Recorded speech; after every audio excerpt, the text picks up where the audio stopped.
Job మేళాల్లో ఎంపికవుతున్న వాళ్ళలో కొలువులో చేరేందుకు 30% మంది అనాసక్తి, తక్కువ వేతనాలు, దూర ప్రాంతాల్లో ఉద్యోగాలే కారణాలు.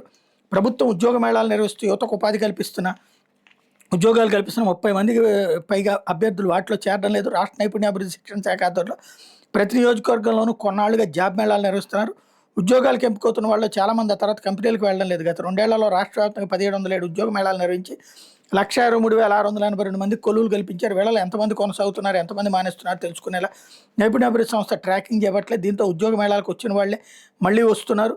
రాష్ట్ర ఉద్యోగ కల్పన వ్యవస్థాభివృద్ధి సంస్థ సీడాప్ ఆధ్వర్యంలో దీన్ దయాళ్ ఉపాధ్యాయ గ్రామీణ కౌశల్ యోజన కింద నైపుణ్య శిక్షణ పొందుతున్న వాళ్ళలో 20% పైగా ఉద్యోగాలకు ఎంపిక కావడం లేదు. సీడాప్ ఆధ్వర్యంలో స్వచ్ఛంద సంస్థల ద్వారా యువతకు నైపుణ్య శిక్షణ ఇస్తున్నారు. కోర్సు పూర్తి చేసిన వాళ్ళు కనీసం 70% మందికి ఉద్యోగాలు కల్పిస్తేనే ఆ సంస్థలకు ప్రభుత్వం పూర్తి స్థాయిలో నిధులిస్తుంది.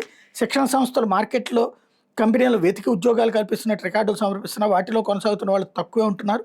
ఈ శిక్షణ సంస్థలు పెద్ద కంపెనీలకు ప్రాధాన్యం ఇవ్వకుండా చిన్న చిన్న దుకాణాల్లో కొలువులు కుదుర్చుతున్నట్టు విమర్శలు ఉన్నాయి. దీంతో జీతంలో పెరుగుదల ఉందని భావించిన అభ్యర్థులు చేరిన కొన్నాళ్ళకే మానేస్తున్నారు అన్నటువంటిది హైలైట్ చేశారు. ఇకపోతే కర్ణాటక